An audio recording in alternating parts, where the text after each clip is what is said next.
주께서 우리에게 은혜 주실 줄 믿습니다. 네, 주님을 기대하는 마음으로 오셨습니까?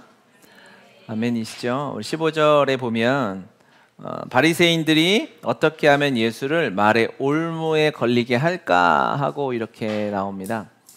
바리새인들이 예수님 이제 우리가 말씀을 계속 묵상하고 있는데 예수님께서 이미 예루살렘 입성을 하시고 십자가를 앞에 두고 있으신 상황입니다. 그 상황 앞에서 이제 바리새인들이 예수님을 찾아오는 거예요. 왜 오냐면 예수님을 찾아오는 목적이 정확하게 있는 거죠. 그것은 예수님을 걸려 넘어지게 하려고 어떻게 하면 예수님의 꼬투리를 잡을까, 그것이 목적이었어요. 여러분 이게 되게 중요한 것 같아요. 저 말씀을 묵상하면서 그렇지, 이들이 예수님을 아예 적대적인 마음을 가지고 전혀 예수님에게 대한 기대나 소망함이 없이 나왔잖아요. 그러니까 당연히 22절의 결론이 나오겠구나 싶었어요. 22절은 그들이 이 말씀을 듣고 놀랍게 여겨 예수를 떠나가니라. 예수님은 진리를 선포하셨어요. 그런데 바리새인들은 예수님의 진리 선포 앞에서, 천국에 대한 하나님의 가르침 앞에서, 이 세상을 살아가는 하나님의 놀라운 진리 앞에서 진리가 선포되었는데 예수님을 떠날 수밖에 없었죠. 왜? 그런 기대를 하지 않았기 때문에 그래요. 주님 앞에 우리가 예배하러 나아오는데 이러한 어떤 마음을 가지고 갈까? 우리가 바리새인 같은 마음은 아니겠죠? 여러분들 중에 자, 오늘 저 목사 설교 어디 틀리나 보자 이렇게 그렇게 오진 않겠죠? 감사해요. 그러진 않겠지만 그냥 기대함 없이 그냥 가야 하니까, 나와야 하니까 가는 것은 우리 안에 하나님이 주시는 은혜를 다 받지 못하는 너무 안타까움이 있겠다 싶은 거죠. 오늘도 예배를 기대함으로 오셨길 바랍니다. 우리 다 같이 한번 눈을 감아 봅시다. 우리 다음 세대 친구들도 주변을 정리하고 눈을 한번 감아 보세요. 눈을 감고, 다 같이 눈을 감고 주님이 이제 물어보시는 거예요. 너는 오늘 무슨 기대를 가지고 하나님 앞에 나왔느냐 라고 물으신다면 여러분 뭐라고 말할 수 있겠습니까? 한번 잠깐 이런 걸 안 해봤는데 우리 실습, 성령님이 질문하셨다고 생각하고 여러분 한번 실습을 한번 해보십시오. 그냥 주일이니까 아무 생각 없이 왔는지, 그렇게 왔다 할지라도 지금 이 순간은 우리가 마음을 하나님 앞에 새롭게 했으면 좋겠어요. 어떤 기대를 가지고 어떤 마음을 가지고 하나님 앞에 나와왔는지, 예배는 무엇인가? 다 눈을 뜨십시오. 시간을 많이 드릴 수는 없습니다. 제가 할 말이 항상 많기 때문에 여러분 주님을 기대함으로 나왔으면 좋겠어요. 저도 오늘 예배를 준비하면서 하나님을 향한 주님, 이 시간에는 정말 예수님이 드러났으면 좋겠습니다라는 기대를 하면서 왔어요. 그 하나님의 크심과 자비하심과 위대하심이 오늘 예배를 통해서 저와 우리 모든 지체들이 그 예수님을 만났으면 좋겠다라는 기대함이 있습니다. 그러면요, 그 주님을 만나면, 그 엄청나게 크신 주님을 만나면 우리 인생은 새로워집니다. 이 세상에 내가 어제까지 겪어왔던, 지금까지 내 마음 가운데 있는 돌덩이 같은 문제가 주님을 만나면 전혀 아무것도 아니라는 것을 경험하게 되는 은혜가 이 예배 가운데 있으시길 바랍니다. 아멘. 아멘이죠. 그래서 오늘 이제 말씀으로 들어가면서 이제 지난주 금요일부터 우리 다음 세대 친구들에게 종이를 줬어요. 그렇죠? 설교 노트 받았습니까? 네. 그래서 우리 친구들은 예배 시간은 놀거나 기대거나 장난치거나 색칠 공부하는 시간이 아니고 하나님의 말씀을 듣는 시간이에요. 알겠어요? 궁금한 게 있으면 어떻게 할까? 예배를 듣는데 막 모르는 게 있어. 그럼 어떻게 해요? 예배 시간 손 들고 물어보지 말고 여러분들에겐 선생님이 있어요. 그렇죠? 교회 학교 시간에 성경에 여러 난제들이 있잖아요. 그런 것도 선생님한테 질문하는 거예요. 왜 가이사의 것은 가이사에게 했는, 가이사는 누군지, 로마의 몇 대 황제인지 이런 것들을 질문하면 우리 선생님들이 지혜롭게 대답을 해줄 거예요. 알겠죠? 그래서 우리 친구들이 매주 이제 예배가 끝나면 여기 예배 끝나면 앞으로 딱 나와서 여기다가 설교 노트를 딱 내는 거예요. 알겠어요? 알겠죠? 노트 책으로 갖고 있는 사람은 잘 보관하면 되고, 그래서 그걸 모아서 엄청나게 큰 상을 줄 거예요. 애들이 이렇게 설교를 잘 듣는데 어른들이 자빠져 주무시거나 혼자 깊이 묵상을 하시거나 그러지 말고 집에 가서 하시고 말씀의 은혜가 동일하게 우리 공동체 임하기를 바랍니다.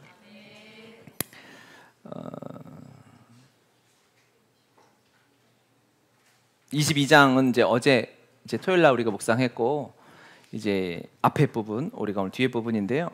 먼저 혼인잔치 비유 22장 1절에서 우리 14절을 좀 같이 봤으면 좋겠어요. 22장 2절 한번 같이 읽어볼까요? 천국은 마치 자기 아들을 위하여 혼인잔치를 베푼 어떤 임금과 같으니, 어떤 임금님, 예수님이 비유로 말씀해 주십니다. 어떤 임금님이 있어요. 임금님이 아들을 위해 혼인잔치를 준비하시는데 이제 그 잔치에 초대를 해야 되잖아요. 3절 그 종들을 보내어 그 청한 사람들을 혼인잔치에 오라 하였더니 오기를 싫어하거늘 합니다. 임금님은 하나님이실 거고 그 아들은 어린 양 예수 그리스도겠죠. 그분의 혼인잔치를 준비하는데 종들을 보내서 이 혼인잔치에 초대를 합니다. 그런데 사람들이 오기를 싫어해요. 그런데 하나님의 여기서 인자하심과 자비하심을 우리가 볼 수 있는 거죠. 4절에 보면 다시 다른 종들을 보내며 이르되 청한 사람들에게 이르기를 내가 오찬을 준비하되 나의 소와 살찐 짐승을 잡고 모든 것을 갖추었으니 혼인잔치에 오소서 하라. 여기 청하다라는 단어를요, 이 원어를 보면 그냥 한 번으로 끝나지 않고 미완료 복수형이란 형태를 써서 계속해서 끝나지 않고 여러 번 반복해서 초대한다라는 뜻이 있어요. 하나님이 준비하신 이 혼인잔치가 한 번의 초대로 끝나지 않고 여러 번 반복해서 초청하고 있다는 것입니다. 왕의 초대, 임금의 초대에 이 모든 것이 준비되어 있는 이 초대에, 이 잔치에 주님이 초대를 하시는데 한 번이 아니라는 것이죠. 여러 번 하시는 것이죠. 이 초대를 거절했을 경우 어떤 이제 잔치가 준비되어 있어요, 여러분. 이게 우리 인생과 너무 닮아 있는 거죠. 이 비유 하나가 하나님께서 잔치를 준비하셨습니다. 그리고 초대를 했는데 여러 번 초대를 하는 거예요. 와라, 하나님 앞으로 나오거라. 주님 앞엔 생명이 있고 하나님 앞엔 은혜가 있고 기적이 있다라고 부르는데 나오질 않는 거예요. 나오질 않고 자기 일에 바쁜 거죠. 5절 그들이 돌아보지도 않고 한 사람은 자기 밭으로 한 사람은 자기 사업하러 가고. 밭은 이렇게 깊이 묵상이 안 되겠지만 사업이나 직장 다니시는 분들은 뭐 내 얘기인가 싶을 수가 있을까 걱정인데 이 시대와 똑같은 거죠. 주님이 초대를 하시는데 여러 번 초대하시는데 내 일이 바빠서 그 초대를 거절하고 내 가정을 돌보러, 내 주머니에 돈이 가득이 있나, 내 사업이 잘 돌아가고 있나, 그것을 돌보느라 하나님 앞에 나아가지 못하는 자들이 있습니다. 잔치가 준비되어 있어요. 초대가 있는데 심지어 그들 중에서는 종들을 이제 죽이고 때려서 쫓아내기까지 하는 거죠. 잔치가 준비되어 있고 초대를 했는데 그 다음 장면은 뭐죠? 임금이 군대를 보내서 그들을 벌하는 것입니다. 진멸당하는 것입니다. 눈앞에 잔치가 있는데요, 한 사람은 잔치에 초대를 받아서 누리게 되고요, 다른 한 사람은 진멸당하게 되는 것이죠. 7절 같이 읽겠습니다. 임금이 노하여 군대를 보내어 그 살인한 자들을 진멸하고 그 동네를 불사르고. 하나님의 잔치가 준비되었다는 것은요, 하나님의 은혜와 선물이지만 동전의 양면하고 똑같은 것입니다. 잔치가 준비되어 있는데 그것을 거절하면 진멸당하는 것이고 심판이 임하는 것입니다. 지금 이 시대가, 이 때가 그런 때인 것이죠. 여러분, 하나님의 은혜를 누리고 살아가는 사람들이 있죠. 여러분이시죠? 아멘. 그것은 동시에 심판받고 있는 사람이 있다는 것과 똑같은 거예요. 같은 시간에 같은 나라에서 같은 공기를 마시며 사는데 누구는 이 시간에 하나님의 은혜를 맛보며 내가 하나님의 자녀임을 확인할 것이고, 여러분 이 예배를 마치고 돌아가면 여러분의 마음과 영이 부풀어서 감격해서 은혜로 나아가지 않겠어요? 아멘이죠? 그런데 누구는 여전히 힘들고 어려운 가운데, 마음이 무너진 가운데, 답답한 가운데 살아가게 될 것입니다. 그는 이미 심판받은 것이죠. 심판은 죽어서 임하는 게 아니고요, 심판은 지금 현재 진행형입니다. 이미 심판이 임하는 것이죠. 이 무서운 시대를 우리가 살아가고 있는 거예요.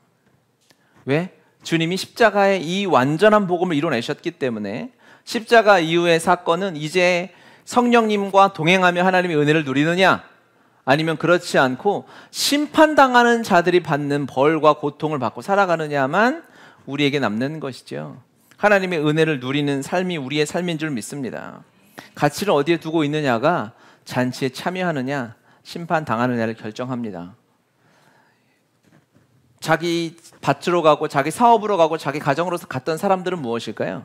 왜 그랬냐면 임금을 임금으로 인정하지 않았거나 그 잔치를 무시했던 거죠. 그것보다 임금이 준비한 어린 양의 혼인잔치보다 내 것, 내 사업, 내 가정, 내 마음, 내 취미, 내가 귀중하게 생각하는 것에 더 가치가 있어요.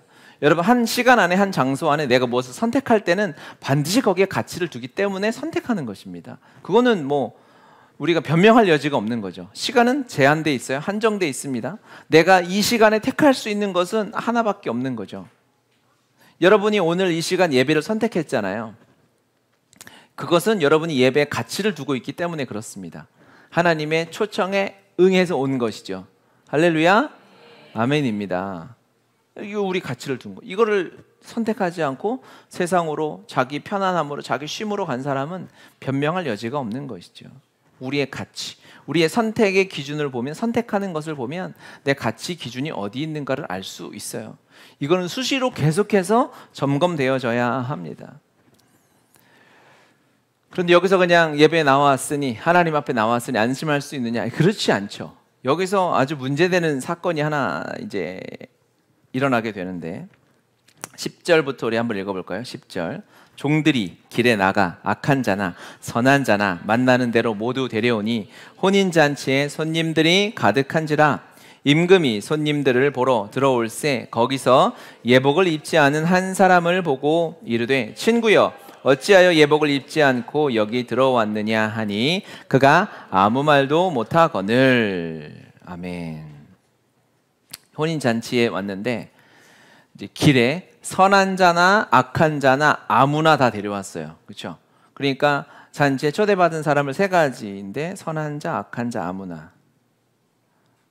퀴즈를 드리겠어요. 내가 선한 자인지 악한 자인지. 선한 자 같다. 정신 차려야 돼요. 손을 지금 들면 이제 안 되는 거고, 악한 자인데 내가 불려온 것 같다 하거나, 우리 아무나. 저 2번이나 3번에 들어갈 확률이 높겠죠?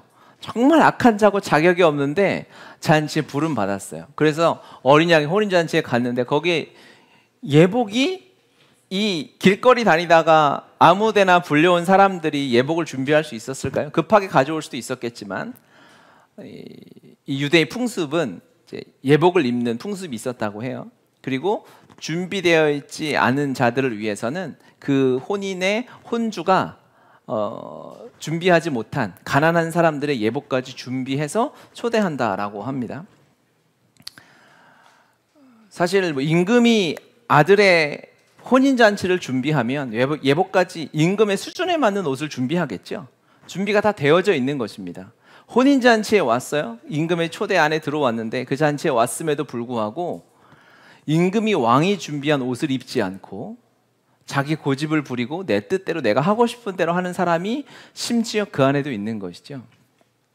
교회 안에서, 공동체 안에서. 옷은 무엇을 나타낼까? 왜 그러면 임금이 준비한 잔치에는 사람들이 다 똑같은 옷을 입고 있겠죠. 하나님의 나라, 하나님의 공동체는 차별이 없는 것입니다. 옷은요, 옷 가지고 사람이 차별이 돼요. 그렇죠? 비싼 옷을 입거나 옷으로 자기를 뽐내거나 자기를 치장하죠. 그것은 세상에 아주 세속적인 것입니다. 하나님의 나라는 내가 가진 것으로, 내가 꾸미는 것으로 나를 나타내거나 부풀리거나 치장할 수 없어요. 그래서 우리가 예수 그리스도로 옷 입은 거 아니겠습니까? 거룩한 옷을 입은 거 아니겠어요? 시편 110편 3절 같이 읽겠습니다. 주의 권능의 날에 주의 백성이 거룩한 옷을 입고 즐거이 헌신하니 새벽 이슬 같은 주의 청년들이 주께 나오는 도다. 아멘, 아멘. 임금이 준비한 옷은, 왕이 준비한 옷은 거룩한 옷이에요. 예수 그리스도로 옷 입는 것입니다. 거룩은 세상과 구별된 것이죠. 세상의 이 세속적인 가치관이 우리 교회 공동체 안에, 우리 모임 안에, 우리 가정 안에는 들어올 수 없는 것입니다. 거룩한 옷을 입어서 세상의 옷이 세상의 이 더러운 꾸정물들이 우리 몸에 튀기지 않도록 우리를 보호해야 하는 거예요. 그것은 거룩한 옷을 입고 살아가야 합니다. 여러분, 교회에서 하나님의 말씀을 들으며 우리가 이겨내고 싸워서 승리를 쟁취해야 될 큰 영역이 무엇이냐면 바로 이 세속의 옷입니다. 화려한 것, 비싼 것, 좋은 것. 아마 이 옷을 거절한 사람은 왜 거절했을까를 제가 제 뇌피셜로 그냥 묵상해 봤어요. 아마 지 옷이 더 좋아 보였을 것 같아요. 아, 임금이 준비한 옷도 괜찮은데 다 똑같이 입으니까 내가 튀질 않는 거잖아요. 더 뽐내고 싶고 더 내가 사람들 앞에 드러나고 싶고 나 자신을 내세우고 싶은데 같은 옷을 입으면 안 돼요. 그래서 나는 그 옷을 입지 않겠다고 했다가 임금이 얘기하죠. 너는 슬피 울며 이를 갈게 될 것이다. 이 세속의 옷은 여러분 무서운 것입니다. 우리 안에 이 자본주의 시대에 남들보다 뛰어나고 인기 있고 유명해지면 내 주머니에 돈이 들어오는 이 시대는 참 이것으로부터 우리가 정말 매 순간 말씀으로 세우지 않으면 어렵겠다 싶어요. 제가 주중에 제가 이제 우리 교회는 기독교 대한 하나님의 성회라는 이 교단 안에 있잖아요. 순복음이라고 하는 그 교단 안에 이제 지역별로 이렇게 지방으로 묶여져 있습니다. 그래서 우리 서울 강남 지방에 저희는 있어요. 서초구, 강동구, 송파구, 강남구 이렇게 4개 구가 교회가 이렇게 묶여져 있어서 이제 거기에서 이제 한 교회가 이제 창립 예배를 이렇게 드리면 제가 이제 거기 임원으로 있어가지고 예배 때마다 가서 뭐 성경 봉독도 하고 대표기도도 하고 그래요. 그런데 아주 신기하게도 강남 지방에 속해 있는 한 분이 교회를 이전해가지고 이제 이전 감사 예배를 드리는 곳에 제가 갔어요. 이전을 일산에다 했어요. 그래가지고 희한한 일이죠. 일산에 강남 땡땡땡 교회 이렇게 해서 간 거예요. 그래서 감사함으로 가야 되는데 하필 왜 일산이냐 바쁜데 이렇게 해가지고 이제 갔어요. 갔는데 교회를 딱 갔어요. 이전한 교회인데 와 진짜 허름한 아파트 허름한 상가에 교회 사이즈가 여기서 저 끝에까지 정도보다 조금 더 크나 정도인 것 같아요. 굉장히 작고 상가도 허름하고 그 안에 이 인테리어도 왜 이러셨을까 싶을 만큼으로 이렇게 너무 올드 앤 올드로 이렇게 해놓으셨어요. 그걸 보면서 제가 깜짝 놀랐어요. 왜냐하면 제 마음 그 장면을 보고 그 동네를 보고 제가 든 생각이 왜 교회를 이렇게 하시지? 교회가 왜 이렇게 작지? 교회를 이렇게 허름하게 해놨지? 라는 생각을 제 마음 안에 들면서 내 스스로가 너무 세속적인데? 내가 왜 세상의 돈의 가치, 화려함의 가치, 사이즈의 가치로 내가 교회를 판단하고 있지? 라는 생각이 든 거예요. 그래서 좀 어이도 없었죠. 제가 뭐 한 건물 가지고 있는 수천의 교회 목사면 그럴 수 있겠다 싶은데 지도 뭐 꼴랑 손바닥만 이렇게 근데 하여튼 그런 생각이 들면서 순간 하나님 앞에 첫 번째 너무너무 죄송했고 또 하나는 무서운 마음이 들었어요. 진리로 산다, 씨름한다라고 하면서도 어느덧 이 세상의 가치에 물들어가지고 좋은 것, 화려한 것이 더 사람들에게 좋게 보이는 것 마냥 사람들은 좋게 보일 수 있겠죠. 그것이 전부인 것 마냥 나도 생각하고 판단하고 있더라고요. 이렇게 무서운 것입니다. 세상의 문화라는 것이 이 공기라는 것이 이렇게 무서워서 우리가 언제나 진리 앞에 하나님 앞에 서 있지 않으면 우리가 거룩한 옷을 입고 있는 것 같은데 어느 순간 주님이 만들어 주신 거룩한 옷에 막 색칠하고 있는 거죠. 순결한 하얀 옷을 입은 요한계시록에 나와 있는 순결한 이런 옷을 입고 있는 우리가 이것은 너무 무료해요. 너무 지루해요. 좀 더 화려하게 꾸미고 싶어요. 그러면서 남들보다 이 비교하는 이 더 가지고 싶은 이 욕심과 욕망과 비교 우위에 대한 생각이 우리 교회 공동체 안에 한국 교회 안에 들어와 있음을 부인할 수가 없겠더라고요. 진리의 성령이 우리 안에 임하시길 바랍니다. 그래서 이 세상에 사실 진리로 바라보잖아요. 그럼 이 세상의 것은요 정말 거추장스러운 거예요. 주님이면 충분하다고 고백하며 나아가는 공동체 앞에 세상의 돈, 명예 더 많이 가지는 것 이거만큼 거추장스러운 건 없어요. 이것은 왜 주셨다? 복음이 전해지는 도구기 때문에 주시는 거죠. 사실 필요 없는 것이잖아요. 여러분, 성령의 능력이 임하고 거룩의 영이 임하면 이 세상의 것들이 거추장스러워집니다. 그것이 제대로 된 신앙생활인 거예요. 우리 안에 더 가지고 싶고 더 화려하게 더 칠하고 싶고 더 꾸미고 싶다면 하나님의 은혜를 구하시길 바랍니다. 할렐루야. 그래야만 하나님의 이 무서운 경고입니다. 청함을 받아서 길거리에 걸어가는 악한 것 선한 것 아무나 데려왔는데 그 안에서도 내가 뽐내고 싶어서 내 옷을 입겠다고 주장하고 나서는 자가 있다는 거예요. 그것은 누구를 위한 경고입니까? 유대인들을 위한 경고예요. 지금으로 치면 교회 성도들을 향한, 리더들을 향한, 재직들을 향한 경고라고요. 목사 돼서, 장로 돼서, 권사 배지 달고 집사 되고 순장 돼서 살아가는데 남들보다 더 많이 갖고 싶은 거예요. 이것만큼 모순은 세상에 없어요. 이 주님의 무서운 경고 앞에 성령 하나님께서 우리에게 은혜 주시기를 기도합니다. 이렇게 하나님의 구별된 자, 거룩하게 선택받은 자들이 바로 이 하나님의 잔치를 채우는 것이죠. 주님이 다 준비해 주셔서 주님이 예수 그리스도의 옷을 입혀주시고 전적으로 하나님의 절대 주권이 완전하게 드러나는 곳이 어디냐면 바로 이 혼인잔치인 것입니다. 할렐루야. 이 옷을 입고 이렇게 살아가다 보면 이제 끝나지 않죠.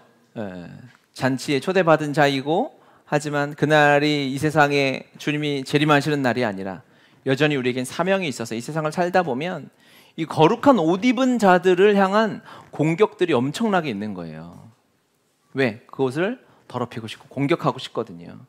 우리의 마음 안에 이 뱀이 하와를 공격했듯이 주님을 향한 순전한 마음이 있는 우리의 마음을 흔들고 싶은 세상의 공격이 정말 만만치 않다. 이어서 말씀을 묵상하면서 우리가 이제 오늘 큐티 말씀이죠. 15절부터 16절 한번 같이 읽어볼까요? 다시 한번 16절. 자기 제자들을 헤롯 당원들과 함께 예수께 보내어 말하되 선생님이여 우리가 아노니 당신은 참되시고 진리로 하나님의 도를 가르치시며 아무도 거리는 일이 없으시니 이는 사람을 외모로 보지 아니하심이니이다. 예수님을 공격하러 왔죠. 그렇죠? 예수님을 어떻게 하면 걸려 넘어지게 할까? 예수님을 어떻게 하면 흠잡아서 할까? 세금 문제를 가지고 왔어요. 그런데 이제 바리새인들이 왔어요. 그런데 16절에 자기 제자들을 헤롯 당원들과 함께 보냈어요. 그렇죠? 바리새인들은요, 유대인들로 보면은 반로마주의자예요. 헤롯 당원들은 친로마파예요. 그러니까 우리나라 일제 강점기 때 친일파하고 독립운동가가 함께 무엇을 도모할 수 없잖아요. 타겟이 예수라는 저 젊은 선지자 노릇하는 저 사람을 쓰러뜨리려고 하니까요. 정치적으로 완전히 극과 극인데 이들이 하나가 돼서 예수를 치려고 하고 공격하려고 하는 거죠. 바로 이 세상이 그리스도인들을 공격하는 원리입니다. 우리가 예수님만 제대로 못 믿게 하면 되는 거죠. 사단은 무슨 방법을 다 동원해서 우리를 쓰러뜨리려 하고 넘어뜨리려 하고 우리의 마음을 빼앗으려고 하는 거예요. 그 공격이 그 어려운 넘기 힘든 장애물 같은 것들이 그리스도인의 삶에 있게 되는 거죠. 그 삶을 여러분 불평하지는 않아야 합니다. 예수님도 당하셨어요. 그러면 그리스도인들이 당연히 당하는 것입니다. 물론 이기겠죠. 이기면서 이기는 것으로 그냥 끝나냐? 그렇지 않아요. 그 가운데 우리가 배워가고 누리게 되고 하나님의 마음을 더 알아가게 되는 하나님의 섭리가 그 가운데 또 들어있게 되는 것이죠. 악한 자들은 끝까지 우리를 공격합니다. 여러분 문제를 만났을 때 어려움 당했을 때 흔들리지 마십시오. 그럴 수 있는 것이고 하나님이 그럼에도 불구하고 우리와 함께 하는 것입니다. 세상의 모든 것은 우리 안에서 예수를 빼앗으면 문제의 초점이 무엇이냐? 세상의 문제와 고통과 어려움과 고민의 세상의 공격의 초점은 딱 하나밖에 없어요. 우리와 예수님을 떨어뜨리려고 하는 것이죠. 그러니까 모두가 덤벼드는 것입니다. 예수님이 십자가에 달리실 때도 마찬가지로 헤롯과 빌라도가 전에는 원수였으나 당일에는 서로 친구가 되니라. 예수님을 십자가에 못 박기 위해서는 둘이 하나가 되었어야 했어요. 헤롯과 빌라도는 정치적으로 원수예요. 으르렁 거리는 사이예요. 하지만 그날은 예수를 십자가에서 완전히 사라지게 만들, 그를 죽여버리려는 그 장면 앞에서는 헤롯과 빌라도도 하나가 되는 것이죠. 여러분, 세상이 이렇게 우리를 적당히 공격하려고 하지 않아요. 세상의 공격은 나 빼고 예수님 빼고는 다 한 통속인 거예요. 그래서 내 마음 빼앗고 건강 빼앗고 내 시선과 내 시간을 다 빼앗아서 우리를 넘어뜨리려고 하겠죠. 그러면 공격을 받는 우리의 입장에서도 이게 그냥 대충 예수 믿는 게 소꿉장난 하는 게 아니겠구나. 그냥 성경 좀 읽고 적당히 교회 출석 도장 찍는다고 될 일이 아닌 거죠. 그리스도의 거룩한 옷을 날마다 입고 승리하는 삶을 살아야 하는 것입니다. 아멘. 아멘이십니까? 여러분, 그래서 아침마다 이 싸움을 준비를 해야 돼요. 제가 오늘 시작할 때 연습을 한번 했죠. 이 예배를 기대하는 것입니다. 그렇죠? 눈 감고 이 예배는 어떤 예배가 되면 좋을까? 그냥 적당히 위로받고 눈물 한 방울 흘리고 돌아가는 예배? 아니요. 그렇게 돌아갈 수 없죠. 진리로 충만해져서 하나님의 영광이 가득하고 더 바랄 것 없는 하나님의 임재를 구하는 기대가 우리 안에 있지 않겠어요? 할렐루야. 그럼 우리 하루를 살아갈 때 어떻겠습니까? 하루를 살아갈 때 내 삶에 하루를 시작할 때 우리가 요즘에도 여러분이 이제 개인적으로 각자 감사 성전을 짓고 3%로 체크가 되었어요. 제가 눈으로 스캔을 했는데 감사 성전을 짓고 계시죠? 감사 제목을 적습니다. 하루에 저녁에 감사 제목을 적고 아직도 감사방이 운영이 돼서 하시는 분들도 있어요. 그런 일이 우리에게 있었답니다, 여러분. 하셔야죠. 그런데 또 하나 이제 여러분에게 해야 할 일은 뭐냐면 아침에 하나님 앞에 세 가지의 감사를 드리는데 이 감사는 믿음의 감사, 기도의 감사, 선포의 감사인 것입니다. 오늘 나의 하루는 이렇게 될 것이다라는 선포의 감사를 드리는 것이죠. 오늘 나의 하루는 성령으로 충만한 하루가 될 것입니다. 오늘 내 입에서는 진리의 축복의 말만 선포될 것입니다. 내가 오늘 누구를 만나게 될 텐데 이 사람과의 만남에서 하나님의 영광, 그리스도의 은혜가 나타나게 될 것입니다 라고 선포하면서 하루를 하나님 앞에 온전히 올려드리면서 거룩한 옷을 입고 출발하는 거죠. 우리가 알아요. 그래도 세상이 만만치 않아요. 계속해서 공격하고 우리의 마음을 빼앗고 그냥 나는 조금 마음이 흔들린 것 같은데 그거를 낚시 잡아가지고 사단이 내 마음 전체를 그냥 박살내버리는 일들이 세상에 너무 많잖아요. 거룩한 옷을 입고 나아가는 것입니다. 여러분, 여기서 지금 말씀을 열심히 적고 있는 우리의 다음 세대에게 무슨 옷을 입혀야 되겠습니까? 명품 옷을 입히면 되겠습니까? 좋은 실력과 좋은 학벌의 옷을 입히면 되겠어요? 이 아이들은 완전한 거룩한 예수 그리스도의 옷을 입어야죠. 아멘이십니까? 그거밖에 없는 거 아니겠어요? 무슨 옷을 입으면 아이들이 행복하겠어요? 무슨 옷을 입고 살아가면 이 세상에서 아이들이 하나님의 자녀로 승리할 수 있겠습니까? 전혀 타협하지 않고 세속의 꾸정물이 튀어도 완전 방수, 방진, 방탄 예수 그리스도의 옷을 입고 나아가면 세상의 공격으로부터 가는 곳마다 성전을 세워드릴 하나님의 자녀가 되지 않겠습니까? 아멘인 것이죠. 마지막 결론으로 주님이 물어보시죠. 세금을 내는 것에 대해서 동전을 내놔봐라. 바리새인들이 동전을 내놓는데 거기에 뭐가 그려져 있냐? 가이사의 얼굴과 글이 그려져 있습니다. 그러면 가이사의 것 아니냐? 그 누구 거냐? 가이사 황제 겁니다. 그럼 황제 거 황제에게 드리고 하나님의 것은 하나님에게 드려라 라고 이야기를 하죠. 형상에 관한 단어, 이것도 할 말이 많은데 어쨌든 결론적으로 말씀을 드리면 제가 요즘에 설교를 짧게 하기로 마음에 결심을 해가지고 요즘에 40분이 안 넘어가는 은혜가 여러분 임하고 있는 걸 아십니까? 제가 설교를 올릴 때 항상 봐요. 근데 요즘에 거의 막 30분, 32분 막 은혜가 임하고 있어요. 결론을 말씀을 드리면 얼굴이 형상이 그려져 있으면 그것이라 그 소유라고 하는 거예요. 여러분 이 말씀을 보면서 무엇이 떠오르나요? 누구의 얼굴이 그려져 있느냐? 그러면 그 동전은 그의 것이다 이렇게 말씀하시죠. 여러분은 누구의 얼굴이 그려져 있는가? 바로 묵상이 뭐 고민할 필요도 없이 적용이 되죠. 여러분에게는 하나님의 형상이 그려져 있어요. 할렐루야. 십계명에 하나님 형상을 그리지 말라고 했거든요. 그렇죠. 형상을 만들지도 말라고 했어요. 왜? 만들 필요가 없어요. 하나님의 형상과 하나님의 모습이 이미 너무 많이 만들어져 있거든요. 다른 것을 만들면 사람들이 오해하게 돼요. 하나님 형상이라고 예수님의 모습이라고 성모 마리아라고 막 이렇게 해놓고 섬기잖아요. 그거 잘못된 거예요. 왜 잘못됐을까요? 하나님의 형상은 진짜 어디 있냐면 여기 있거든요. 여기 마음 안에. 여기서 하나님의 형상을 보고 여기서 하나님의 형상을 봐야지 왜 사람이 만들어 놓은 걸 하나님의 형상을 보냐고요. 하나님의 형상이 나고 여러분이기 때문에 우리가 교회로 살아가는 이유는 하나님의 형상을 교회 안에서 여러분 안에서 발견하는 것이죠. 그리고 고백하는 것이죠. 하나님의 형상을 닮아 그렸으니 당신 하나님의 것이군요. 나는 하나님의 형상으로 그려져 있기 때문에 난 하나님의 것이군요. 이 진리가 우리 안에 실제가 되어야 합니다. 그러면 세상에 누가 뭐라고 해도 흔들리지 않을 수 있는 거예요.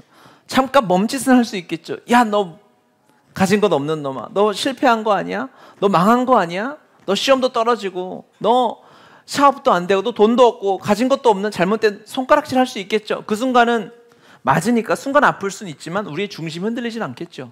우리는 하나님의 형상을 닮아서 그린 자입니다. 하나님의 소유인 것이죠. 하나님의 소유, 주님이 책임지십니다. 소유답게 거룩한 옷을 입고 살아갈 때 하나님의 놀라운 능력이 우리의 삶에 이번 한 주간도 임하게 될 줄 믿습니다. 아멘. 우리 한번 찬양하고 기도합시다.